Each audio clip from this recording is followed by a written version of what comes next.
मेरे पवित्र मन में गुरुदेव आओ।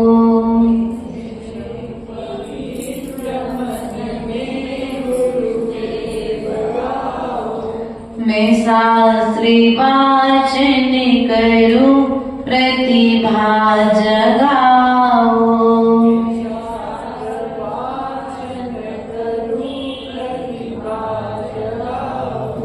अरिहंत भासित सभी श्रुति देवताओ।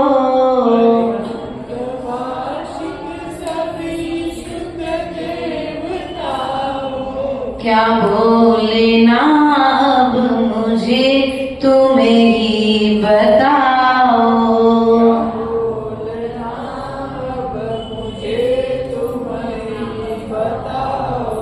क्या बोलना अब मुझे तुम्हें ही बताओ।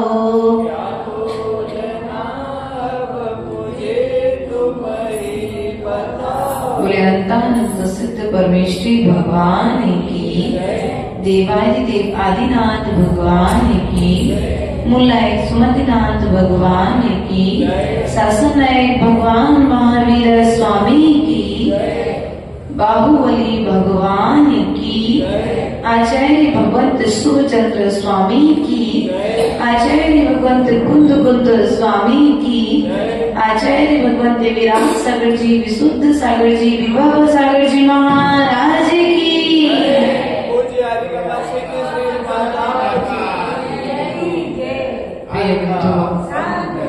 अपना विषय चल रहा था श्रेणिक चरित्र में। राजा श्रेणिक, जिन्हें सोम शर्मा ने चालाकी से घोड़े के माध्यम से उनके साथ धोखा किया और उस धोखे के कारण राजा उपश्रेणिक के लिए अंधकार में गड्ढे में जाकर के उस घोड़े ने पटक दिया। लेकिन फिर भी उन विपरीत परिस्थितियों में भी राजा उपश्रेणिक ने अपनी मन स्थिति को संभाल करके रखा। यहाँ पर यह बात बहुत मूल्यवान है कि विपरीत परिस्थितियों में अपनी मन स्थिति को संक्लेश से बचा करके रखना, क्योंकि दुख सबके जीवन में आते हैं और आकर के चले जाते हैं, लेकिन कुछ दुख हमें सिखा करके जाते हैं और कुछ दुख हमारे लिए कर्मों से जोड़ करके जाते हैं। अब उन दुख के समय में हम जैसा प्रेजेंटेशन देते हैं वैसा वह दुख हमारे साथ कार्य करते हैं। राजा श्रेणिक के जीवन में दुख तो आया, लेकिन उन्होंने उपश्रेणिक के जीवन में दुख तो आया, लेकिन उन्होंने अपनी मन स्थिति को बिगड़ने नहीं दिया। उन्होंने सोम शर्मा के विषय में यह विचार नहीं किया कि उसने मेरे साथ धोखा किया है तो मैं उसके साथ में भी धोखा करूंगा, क्योंकि जो सम्यक दृष्टि जीव होते हैं वे कभी धोखा देने का विचार नहीं करते, वे कभी बदला लेने का विचार नहीं करते। वे तो यह विचार करते हैं कि हो यह जो दुख मेरे जीवन में आया है यह भी मेरे कोई पाप कर्म के उदय का सहयोग है। प्रिय बंधु, वहां से यमदंड नाम का जो राजा था वीरों की पल्ली का, उसने उन्हें वहां से निकाल लिया। निकालने के पश्चात अपने घर में लेकर के आया। घर में लेकर के आने के पश्चात तिलकवती नाम की जो पुत्री थी, उस पुत्री ने राजा उपश्रेणिक की सेवा की और सेवा के प्रभाव से उपश्रेणिक स्वस्थ हो गए। और स्वस्थ होने के पश्चात में उन्होंने अब यमदंड की पुत्री जो थी, उस यमदंड की पुत्री का हाथ मांगा है कि मैं अब आपकी पुत्री से विवाह करना चाहता हूँ। लेकिन राजा यमदंड ने अपनी शर्त रख दी है कि मैं आपको पुत्री तो देने के लिए तैयार हूँ, लेकिन मेरी पुत्री आपके साथ में रहेगी तो वह किसी भी प्रकार से सुख को प्राप्त ना होगी। ऐसा विचार कर उन्होंने शर्त रखी है कि मेरी जो पुत्री है, आप यदि यह वचन देने तैयार हैं कि मेरी पुत्री से जन्म लेने वाली संतान, क्या मेरी पुत्री से जन्म लेने वाली संतान पुत्र यदि होगा तो वह पुत्र राजगृही का राजा के लिए यह वचन देना कठिन था। लेकिन विषय कसायों के वशीभूत होकर के व्यक्ति क्या क्या कर जाता है, यह उसे भी कभी ज्ञान और भान नहीं रहता है। कभी कभी मोह के वशीभूत होकर के उसके ज्ञान चक्षु, विवेक चक्षु समाप्त हो जाया करते हैं। वो कुछ ऐसा ही राजा उपश्रेणी के साथ हुआ।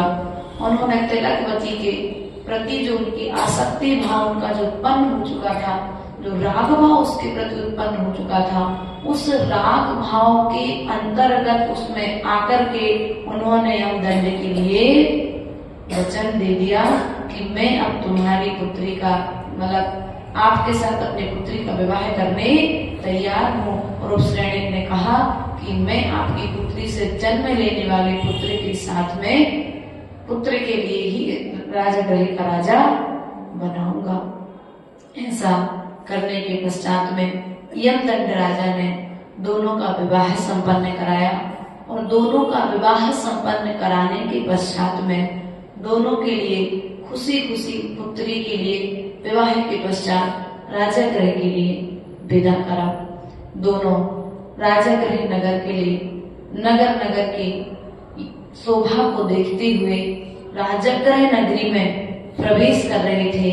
मानो राजगृह नगरी में जब यह समाचार पहुंचा कि राजा उपश्रेणिक पुनः राजगृह वापस आ रहे हैं, क्योंकि लापता थे, कोई गुमी हुई चीज मिलती है तो कितनी प्रसन्नता होती। कभी अपने घर में कोई वस्तु गुम जाए, सोने की, चांदी की या पैसा कुछ गुम जाए, कोई आप लोग रजिस्ट्री गुम जाए, क्योंकि आप लोग को आपके हिसाब से समझ में आएगी। रजिस्ट्री की कुछ कागज गुम जाए या कुछ बही खाता गुम जाए और फिर जब मिल जाता है तो कितनी खुशी होती है। वैसे ही जब यह समाचार राजगृह नगरी में फैला तो राजगृह नगरी के सभी सभासद प्रजाजन बहुत प्रसन्न हुए, रानियां बहुत प्रसन्न हुई और राजगृह में राजा के स्वागत की तैयारियां होने लगी। राजा के स्वागत की जब तैयारियां वहां चल रही थी तो नृत्यांगनाएं नृत्य की तैयारियां कर रही थी। कुछ प्रजा अपने अपने घर पर तोरण बांधे जा रहे थे, कहीं रंगोलियां डाली जा रही थी तो कहीं दीप जलाए जा रहे थे। रानियां भी, अब पति बहुत दिन के बाद वापस आ रहा है इसलिए वे भी अपने श्रृंगार से श्रृंगारित हो रही थी। अर्थात ऐसा लग रहा था जैसे उस नगर में किसी का विवाह मंडप की तैयारी की जा रही हो। लेकिन अभी तक किसी को पता नहीं था कि राजा के साथ तिलकवती भी आ रही है। यह समाचार भी क्या होता है, पूर्व में तो यह व्यवहार ही था, एक राजा की कई रानियां हुआ करती थी तो अन्य रानियों को विकल्प नहीं होता था। सामान्य तरीके से जब उनको यह जानकारी मिली तो उन्होंने ईर्ष्या नहीं की। उन्होंने उसके तिलकवती के जब आने का उन्हें समाचार मिला गुप्तचर के माध्यम से कि राजा के साथ में एक रानी भी आ रही है, रानी के रूप में एक स्त्री भी आ रही है, तो उन्होंने जो इंद्राणी नाम की जो बड़ी रानी थी, बड़ रानी थी, उसने तिलकवती के स्वागत की भी तैयारियां की। और तैयारियां करने के पश्चात में सर्वप्रथम राजा का तिलक करके उन्हें राज मंदिर और अपना जो मंदिर होते थे राज्य में, जिन मंदिर बनाए जाते थे उन मंदिरों में उन्हें सबसे पहले उतर करके जिनेंद्र भगवान के दर्शन किए और दर्शन करने के पश्चात में तिलकवती के रुकने की व्यवस्था की। यहाँ पर राजा, उपसैनिक और तिलकवती सुखपूर्वक अपने महल में भोग भोगने लगे, रहने लगे। और रहते रहते बहुत समय व्यतीत हो गया, तो बहुत समय के पश्चात में तिलकवती ने एक पुत्र रत्न को जन्म दिया। उस पुत्र रत्न का लालन पालन भी बहुत अच्छे से हुआ। वह पुत्र धीरे धीरे अपनी योग्यता को प्राप्त किए हुए वह बड़ा होता चला गया, और एक दिन इतना बड़ा हो गया कि पिता को अपने सर्व पुत्रों को देख करके राज्य किसे दिया जाए, इस विषय में उन्हें चिंतन दौड़ने लगा। और चिंतन दौड़ते दौड़ते उन्होंने यहाँ पर एक विद्वान को बुलाया और विद्वान से प्रश्न किया कि देखो, हमारे पास इतने सारे पुत्र हैं, लेकिन मुझे यह चिंता है कि मेरे इस राज्य का स्वामी कौन होगा। तो उस ज्योतिषाचार्य निमित्त ज्ञानी ने राजा से कहा, देखो पुत्र राजपुत्र है और सभी योग्य हैं, लेकिन राजा ने कहा योग्य तो सभी हैं, लेकिन योग्यता का परीक्षण किए बिना मैं राज्य किसी दूसरे को किसी भी पुत्र को कैसे सौंप दूं।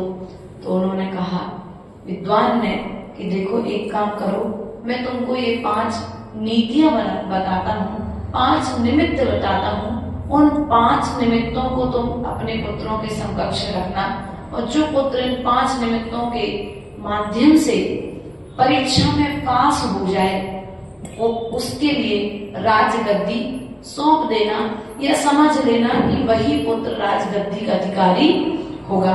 ऐसा विचार कर उस निमित्त ज्ञानी विद्वान ने राजा से कहा कि देखो, तुम्हारा जो पहली जो परीक्षा होगी, आप अपने पुत्रों से जाकर के कहना कि एक उन्हें शक्कर से भरा हुआ घड़ा दीजिए, जो पुत्र किसी दूसरे मनुष्य पर रख करके, क्या उन्होंने कहा, आप अपने अपने पुत्रों के महल में, क्योंकि राजा के थे 500 पुत्र थे, 500 पुत्र लगभग थे, तो उन्होंने सभी पुत्रों के पास में एक शक्कर का घड़ा पहुंचा दिया।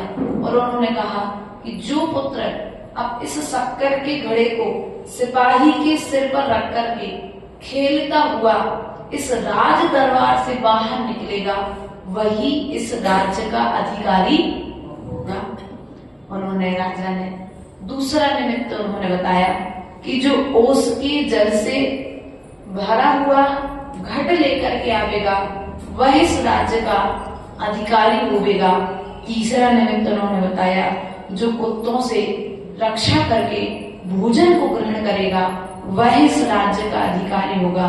और तीसरा उन्होंने बताया, नगर में आग लगने पर जो सिंहासन, छत्र, चमर आदि सामग्री को लेकर के राज द्वार से बाहर निकल जाएगा, वह इस राज्य का अधिकारी होगा। और 5वां निमित्त उन्होंने बताया कि एक जल का घड़ा और एक मिष्टान का घड़ा, जिसको फुल भरने के पश्चात में उसके ऊपर एक कपड़े से पैक करके उस पर राज्य की एक मुहर लगाकर उसे बंद कर दिया जाए, जिससे कोई खोल ना पावे। और ऐसे घड़े तैयार करा करके सभी पुत्रों के पास में भेज दो, और उन पुत्रों से कहो कि इसमें जो मिष्ठान रखा है, इस घड़े को बिना खोले आपको उस मिष्ठान को ग्रहण करना है, और इसमें जो जल रखा है, इस कपड़े को बिना हटाए आपको उसके जल को ग्रहण करना है। ऐसा करके सभी पुत्रों के पास में भेजा गया। पानी तो सबने पी लिया, लेकिन मिष्ठान ग्रहण करने की युक्ति कोई नहीं लगा पाया। ऐसा करके उन्होंने सभी जगह पहुंचाया। तो प्रथम जो निमित्त था मिष्ठान भक्षण के लिए, अर्थात शक्कर, जब उन्होंने घड़े पहुंचाए थे, तो सभी पुत्रों ने क्या किया, घड़े आए हैं, राज दरबार से बाहर लेकर के जाना है, तो उन्होंने सबने अपने अपने सिर पर शक्कर के घड़े रखे और अपने अपने सिर पर रख करके बाहर चले गए। किसी को भारी लगा तो किसी ने वहीं छोड़ दिए, किसी ने उठाए नहीं, साहस ही नहीं किया, क्योंकि सभी को ये तो पता नहीं था ये राजा बनने के लिए यहाँ पर परीक्षा हो रही है। लेकिन फिर भी राजा जो सैनिक कुमार था, उस सैनिक कुमार ने उस घड़े को, सिपाही को बुलाया, उस घड़े को सिपाही के सिर पर रखा और स्वयं उस सिपाही के बाजू में खेलता हुआ राज दरबार से बाहर निकल गया। राजा को चिंता हुई कि देखो, ये प्रथम परीक्षा में, पहली परीक्षा में ही सैनिक कुमार पास हो गया। अब क्या करूंगा? मैंने तो अपना वचन चलाती, तिलकवती के पुत्र चलाती के लिए देकर के रखा है। अब मेरे वचन का क्या होगा? राजा को भीतर भीतर मतलब डर लगने लगा कि कहीं मेरा वचन झूठा ना पड़ जाए, क्योंकि जो महापुरुष होते हैं वे अपने वचन इतने हित मित प्रिय बोलते हैं कि उन्हें ऐसा लगता है कभी भी मेरा वचन एक बार निकलने के पश्चात में झूठा ना पड़ जाए। इसलिए आचार्य गुरुदेव सदा कहा करते थे, कभी राग में आकर के कोई ऐसा वचन ना दे देना जिस वचन को देने के पश्चात तुम्हें जीवन भर पछताना पड़े। एक वचन केकई को दशरथ ने दिया था और दूसरा वचन यहाँ पर यमदंड के लिए उपसैनिक ने दिया था। अब पछतावा तो हो रहा है, लेकिन फिर भी वचन को निभाने में अभी भी उपसैनिक लगा है। उसने हार ना मानी और आगे बढ़ा, और आगे बढ़कर के उसने पुनः उसे अपने पुत्रों से कहा कि जाओ, ये घड़े सकोरे लेकर के जाओ और इनमें तुम ओस का जल भर करके लाना है। सभी पुत्रों को उन्होंने कह तो दिया और सब पुत्र गए भी, लेकिन पुत्रों का प्रयास भी रहा कि ओस का जल घड़े में आ जाए, लेकिन घड़े जो थे वो कोरे थे। तो जैसे ही वो पत्तियों से एक एक पत्ती को उठा करके उनकी ओस की बूंदों को उस घड़े में डालने का प्रयास करते, और वैसे ही वो घड़े में जल जाकर के घड़े में सूख जाता। अब ऐसा सभी पुत्र कर रहे थे, लेकिन सैनिक कुमार आराम से बैठा था। वो भी अपनी युक्ति लगा रहा था, देख पहले सबको वो देखता रहा कौन किस प्रकार से कैसे कर रहा है। लेकिन जब ये घड़ा भरने के लिए जा रहा था तो साथ में जाते समय वो एक गमछा भी, एक तौलिया भी अपने साथ में ले गया। और सब पुत्रों ने धीरे धीरे जब देखा कि घड़े में पानी भर ही नहीं रहा है, ये घड़ा तो पानी पी लेता है, कुछ यदि 2-4 बूंदे पानी की भरी हुई दिख जाए तो उनका उत्साह बढ़े, लेकिन जैसे ही पानी डालता और घड़ा पानी पी लेता। उन्होंने ऐसा करते करते उन्हें बहुत समय हो गया और वे हिम्मत हार करके घड़ों को वहीं पर छोड़ करके अपने राज्य के लिए, महल के लिए वापस चले गए। लेकिन सैनिक कुमार चतुर थे, वो अपने साथ में जो दुपट्टा लेकर के गए थे, तौलिया लेकर के गए थे, उन्होंने उस तौलिया को पत्तों पर बिछा दिया और पत्तों पर बिछाने के पश्चात में उन्होंने इस तौलिया को घड़े में निचो दिया।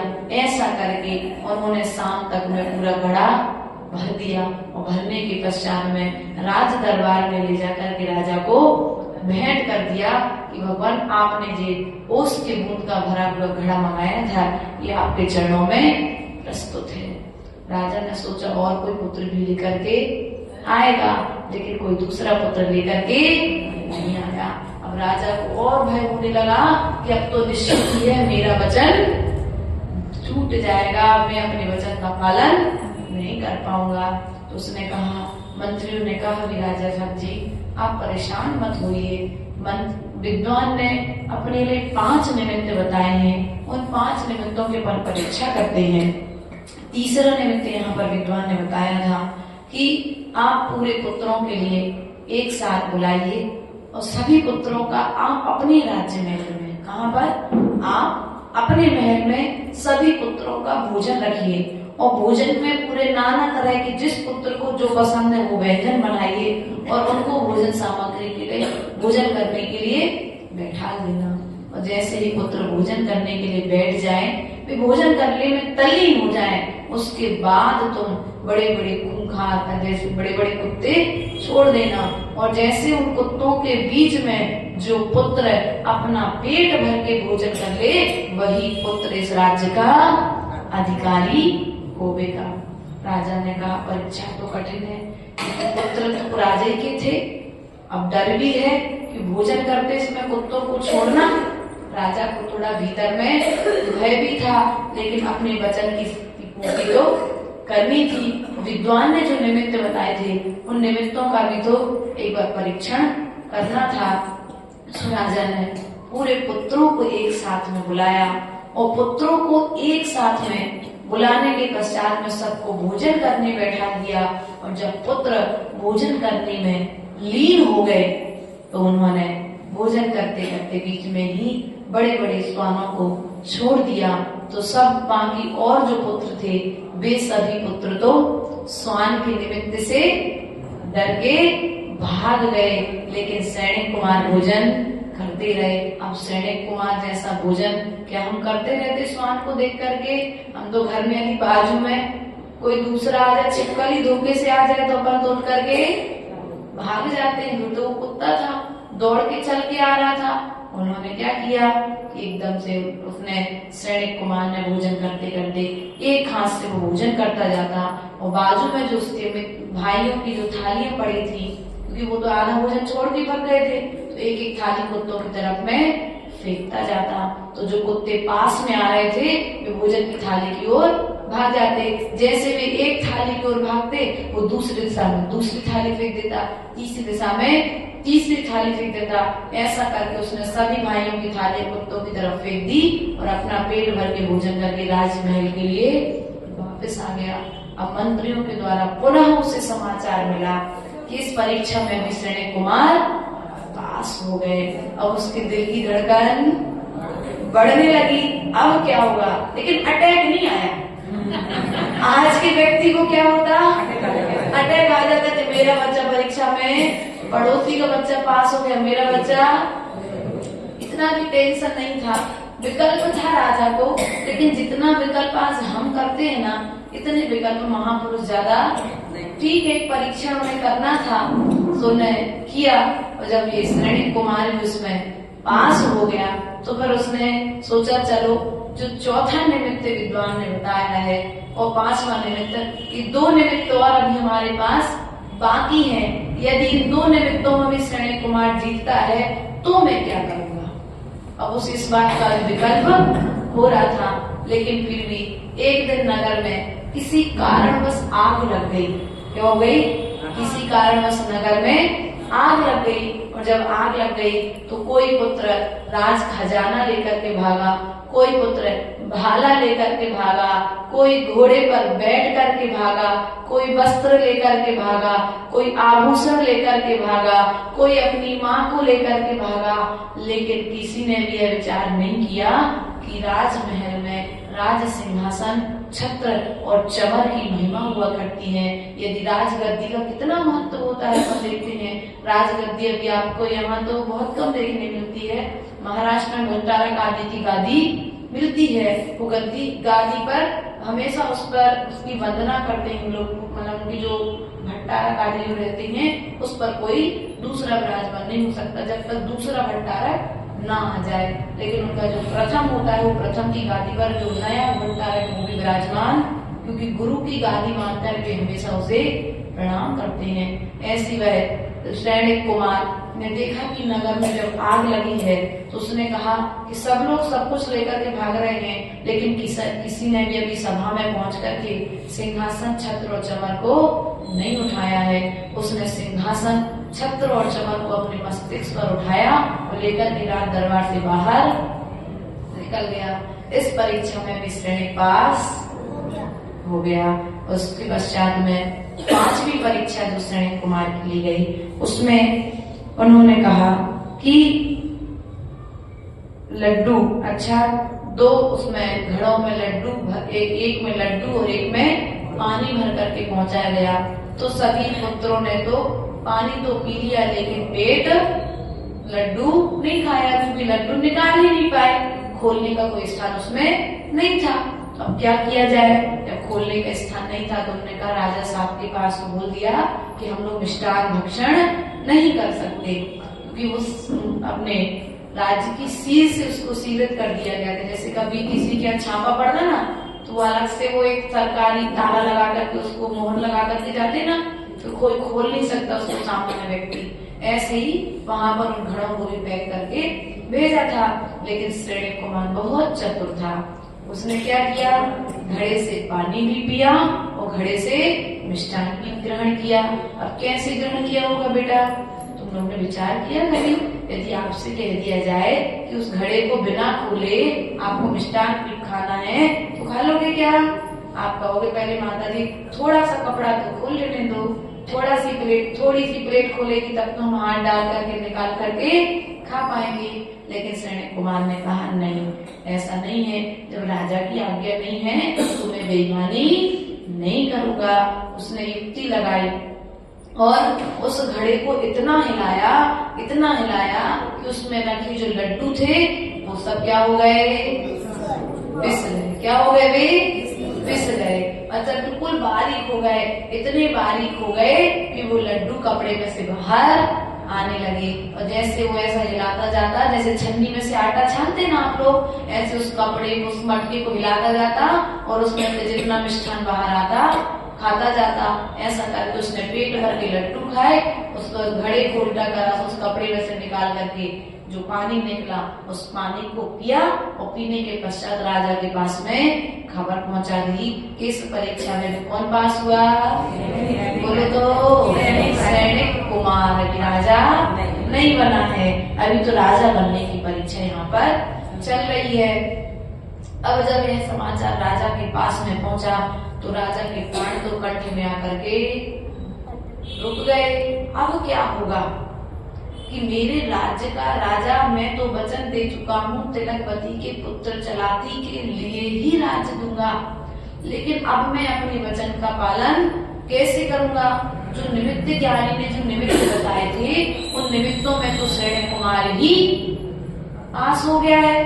तब उसने अपने मंत्रियों को बुलाया और सलाहकार जो भी थे सभी को सलाह कक्ष में बैठ करके उसने सभी मंत्रियों से पूछा कि बताओ इस राज्य का राजा बनने के योग्य कौन है?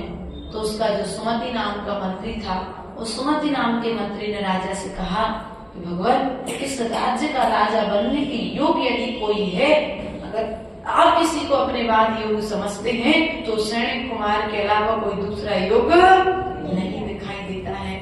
दूसरे मंत्री से पूछा, दूसरे मंत्री ने भी इसी तरह की सलाह दी।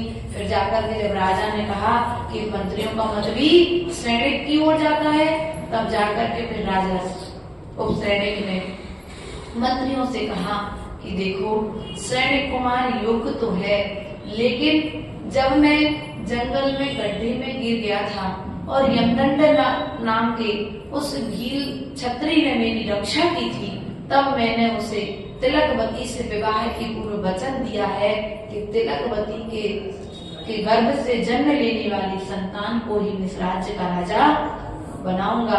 अब आप लोग मुझे मार्गदर्शन दें कि मैं इस वचन को किस नीति और रीति से निभाऊं। कभी कभी राजा की बुद्धि भी काम नहीं करती है। कभी कभी दुकान पर बैठे बैठे अपन लोग थक जाते हैं। आप लोग जब कहते भैया नौकर से भी कभी कभी सलाह लेनी पड़ती है, छोटे बच्चों से भी कभी सलाह लेनी पड़ती है। बच्चे भी अपन को कभी कभी सलाह देकर के अपनी व्यवस्थाओं को संभाल लेते हैं। तो अब काफी समय तक सब मंत्रियों की और राजा की वार्ता चलती रही।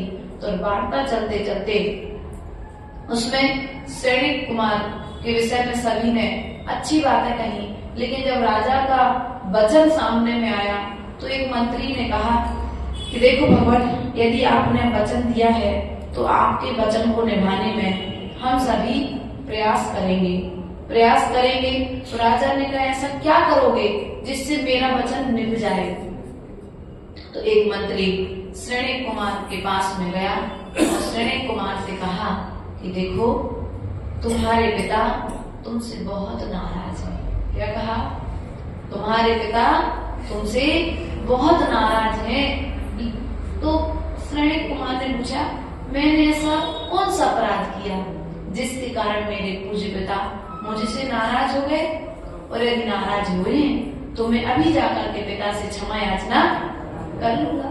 लेकिन मंत्री तो ऐसा चाहते ही नहीं था। यदि सैनिक पहुंच गया पिता के पास में तो फिर उनका प्लान सब फेल हो जाएगा। उसने कहा नहीं नहीं, तुम अभी पिता के पास नहीं जाना, यदि तुम पिता के सामने जाओगे तो हो सकता है वे तुम्हें कारागृह में भी जीवन पर्यंत के लिए बंद कर दे। इतना डर कर दिया। आज के बच्चे तो अपने माता पिता से डरते नहीं हैं, लेकिन पहले के बच्चे, भैया गलत तो नहीं कह रहे कन्हैयालाल जी, है ना? आप अपने पिता से कितना डरते थे, क्या उतना आपकी संतान आपसे डरती क्या?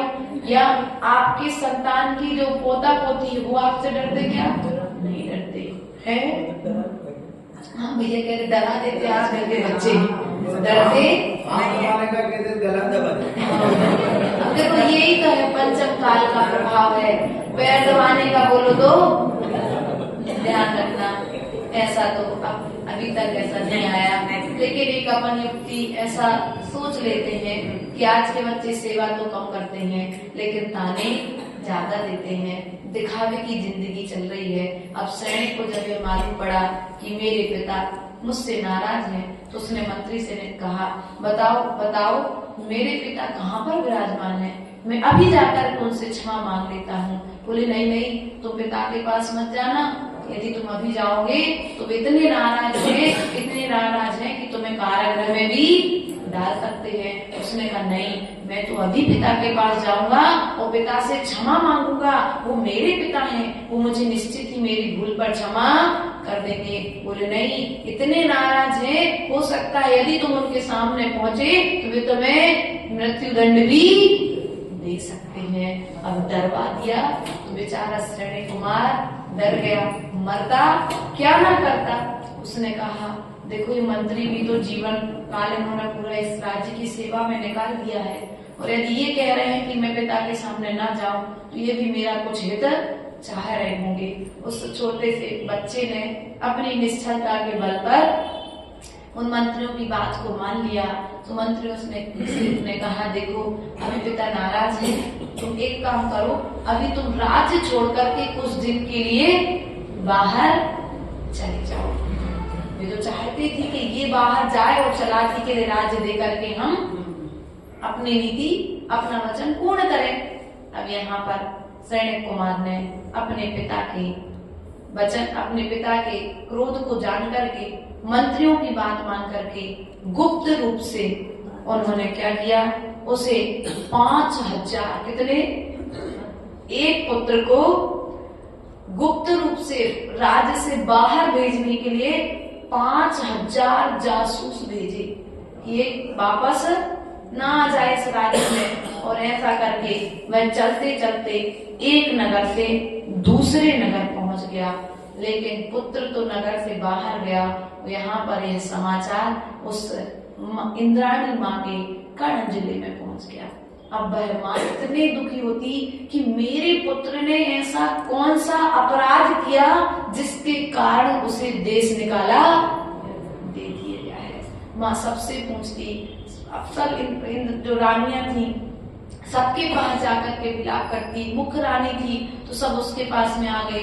पूरी सभा में, पूरे राज्य में शोक मच गया कि श्रेणी कुमार के लिए देश निकाला क्यों दिया गया, लेकिन राजा से पूछने की हिम्मत किसी से नहीं पड़ती थी। जैसे कभी पहले घर में यही होता था, जो कह दिया बड़ों ने सो वही होना है, उसके बाद में किसी की चलती नहीं थी। ऐसा एक अनुशासन भी था, कभी बड़े अनुशासन में कभी गलत कार्य भी नहीं करते थे, लेकिन अब वो तो वचन दिया था सो उसे निभाना था, इसलिए उपश्रेणी को ऐसा कार्य करना पड़ा। राजा ने एक तो यहाँ पर रानी के पास में समाचार पहुंचा और मंत्रियों के माध्यम से राजा के पास में समाचार पहुंचा कि आपका पुत्र 5000 जासूसों के साथ में राजा गृह से अन्य देश की ओर विदा कर दिया गया है।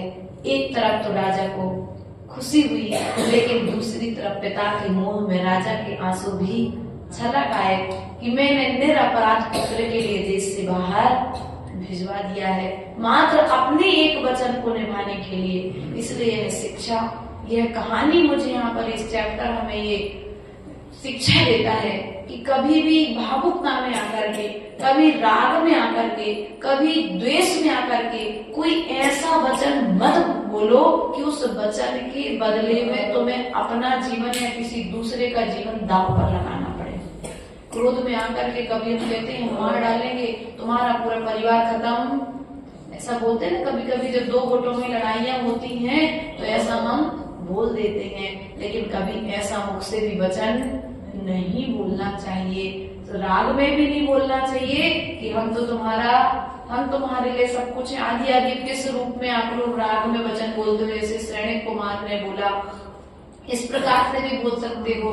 पड़ोसी से, परिवार से, भैया तात्कालिक उस समय की जो परिस्थिति रहेगी हम उस समय विचार करेंगे। भैया कन्हैया लाल जी, जो तात्कालिक उस समय परिस्थिति रहेगी हम उस समय विचार करेंगे, लेकिन भविष्य के विषय में हम आज कोई वचन नहीं दे सकते हैं। लेकिन अगर वचन नहीं दिया होता तो आज पिता का पुत्र पिता के राज्य में होता। यहाँ पर रानी इंद्राणी विलख रही है, नाना तरह से रो रही है, क्योंकि माँ की ममता तो इसी तरह की हुआ करती है। वह माँ रो रही है, सब इंद्राणियां उसे समझा रही हैं और समझाते समझाते वह कभी बेहोश हो जाती। उसने कई दिनों तक पुत्र के वियोग में भोजन ग्रहण नहीं किया, और भोजन ग्रहण नहीं किया तो बीमार पड़ गई, लेकिन पुत्र तो वापस आने वाला नहीं था।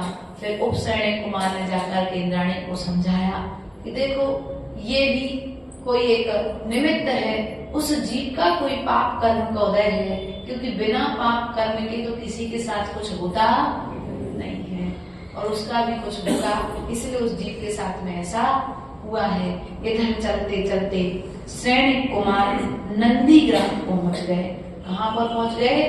नंदीग्राम में पहुंचे। और नंदीग्राम में पहुंचने के पश्चात में जो वहां पर एक ब्राह्मणों का ग्रुप रहता था, एक दल था जो जिसके लिए राजा सेवाएं भेजता था, भोजन आदि, वस्त्र आदि सामग्रियां भेजा करता था।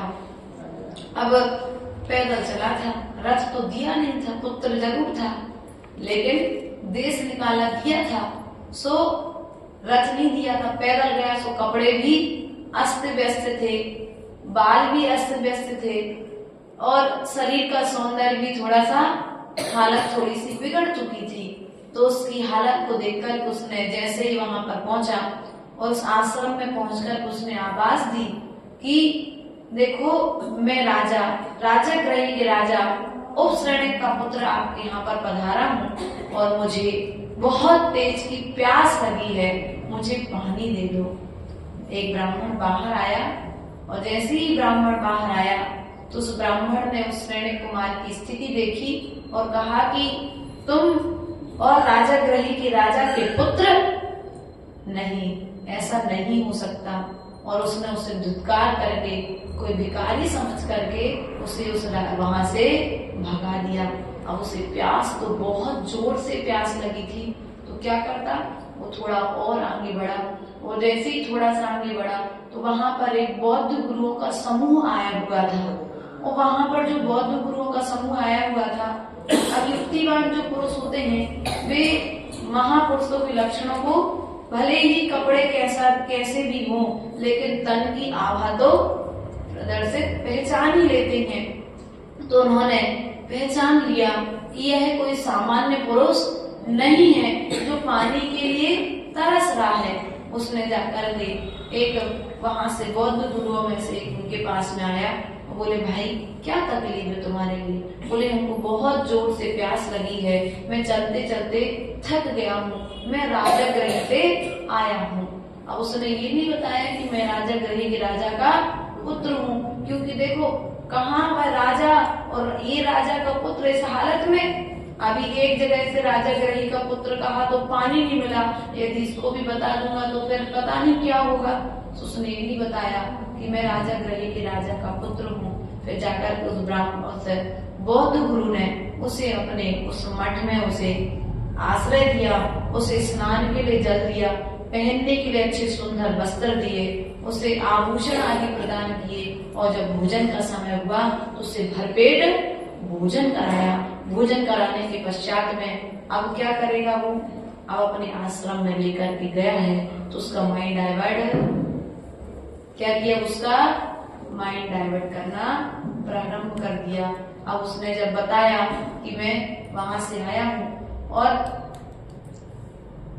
यहाँ पर इस ब्राह्मण लोग ने मुझे पानी भी पीने के लिए नहीं दिया है, तो ठीक है। लेकिन उन्होंने फिर कहा कि चलो ठीक है, कोई बात नहीं, लेकिन देखो ये हमारे बौद्ध गुरु हैं, ये हमारा मठ है, ये हमारी मान्यताएं हैं। नाना तरह से उन्हें संबोधन देना चालू कर दिया। ये अवधि ज्ञानी होते हैं, ये सर्वज्ञ होते हैं, ये ही धर्म तीर्थ को आगे बढ़ाने वाले हैं। नाना प्रकार से उन्होंने अपने बौद्ध गुरु की महिमा बताना चालू कर दी। था तो बच्चा, आखिर अब स्थान का प्रभाव भी तो मन पर पड़ता है, और जब एक बच्चे को बहुत सारे लोग घेर करके अपनी बात कहेंगे तो बच्चे का मन डाइवर्ट हो गया। उस कुमार ने भी वहां पर बौद्ध गुरु से बौद्ध धर्म की दीक्षा ले ली, बौद्ध धर्म को अर्थात स्वीकार कर ले। जैसे अपने अष्टमूल गुण के संस्कार होते ना बच्चों के, ऐसे जैसे तीसरे पहले माह में गर्भ संस्कार होते हैं, फिर उसके पश्चात 8 वर्ष की उम्र में यज्ञोपवीत के संस्कार होते हैं, 45 दिन में उसे नामकरण की क्रियाएं होती हैं, आदि जो क्रियाएं होती है ना, ऐसे ही वहां पर बौद्ध गुरुओं में भी वहां पर धर्म परिवर्तन के लिए उसके लिए वहां पर संस्कार किए गए। अब वो हमेशा के लिए बौद्ध गुरु का शिष्य हो गया। वहां पर रहते रहते जब उसे बहुत दिन हो गए तो उसके मन में आया अब मुझे यहाँ से विहार करना चाहिए। और वह विहार करने अर्थात वहां से निकलने के लिए जैसे ही वहां से निकला तो रास्ते में चलते चलते उसे एक इंद्रदत्त नाम का सेठ मिला। कौन मिला? कौन मिला? इंद्रदत्त नाम का सेठ मिला। और इंद्रदत्त नाम का जो सेठ था उसे जैसे वह मिला तो उसने कहा अरे मामा कहाँ जा रहे हो? क्या बोला उसने सबसे पहले? अरे मामा कहाँ जा रहे हो? तो उसने कहा कि मैं अपने ग्राम को जा रहा हूँ। तो उसने कहा मैं भी आपके साथ में चलूंगा। तो उसने उस इंद्रदत्त सेठ के साथ में चलना प्रारंभ कर दिया। और जैसे ही वह वहां पर चल रहा था तो चलते चलते उसने इंद्रदत्त सेठ से पूछा कि सेठ जी ये जो बेर का पेड़ दिख रहा है यह पेड़ में कांटे कितने हैं? क्या इस वृक्ष में कांटे कितने हैं? उसके पश्चात में चलने के पश्चात में एक नगर पड़ा। तो नगर को देखते उसने कहा मामा इस नगर के लोग जिंदा हैं कि मरे हैं? क्या पूछा? इस नगर के लोग जिंदा हैं कि मरे हैं? फिर उसने राजा ने कहा, उस इंद्रदत्त सेठ ने पूछा ये देखो तो कोई तो ये पूछता है कि फूल में गुलाब के पेड़ में फूल कितने हैं, ये तो उल्टा पूछ रहा है कि इस बेर के पेड़ में बेर कम कांटे कितने हैं, मैं भी इसका क्या उत्तर दूं? उसने इंद्रदत्त सेठ ने सोचा ये तो पूरा पागल है। दूसरा प्रश्न किया कि इस नगर के लोग मरे हैं कि जिंदा हैं? तो इसमें भी इतना अच्छा नगर दिख रहा है, इतनी बड़ी बड़ी अच्छी बिल्डिंगें दिख रही हैं, सब अच्छा बढ़िया व्यापार लगा हुआ दिख रहा है, फिर भी इस तरह से प्रश्न कर रहा है कि इस गांव के इस शहर के लोग जिंदा है कि मरे हैं? फिर उसमें तीसरा अर्थात चलते चलते मार्ग में एक नदी पड़ी। और जैसे ही नदी पड़ी तो नदी पड़ने के साथ में उस इंद्रदत्त सेठ से कुमार ने प्रश्न नहीं किया। उसने अभी तक तो जूते हाथ में लेकर के चल रहा था, लेकिन अब उसने जूते पहन पानी में चलने को हुआ तो जूते पहन लिए।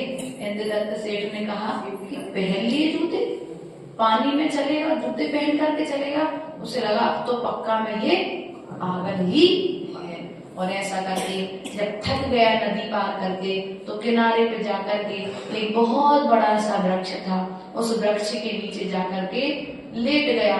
तो इंद्रदत्त सेठ तो सामान्य तरीके से अपना एक गमछा बिछाया और आराम से लेट गया, लेकिन इसने अपने छाता लगाया और छाता लगाने के पश्चात में अब जब सेठ ने क्रिया देखी, कह रहे पेड़ के नीचे छाता लगा करके छाया में लेटा है तो छाता लगाने की जरूरत क्या है, ऐसा विचार करके इंद्रदत्त सेठ ने सोचा ये तो पूरा पागल ही है। ऐसा इंद्रदत्त सेठ और दोनों के बीच में यहाँ पर रास्ते में चलते चले जा रहे हैं। वह उनसे बार बार प्रश्न करता चला जा रहा है। नाना तरीके के प्रश्नों के उत्तर इंद्रदत्त सेठ को किस प्रकार से मिलेंगे?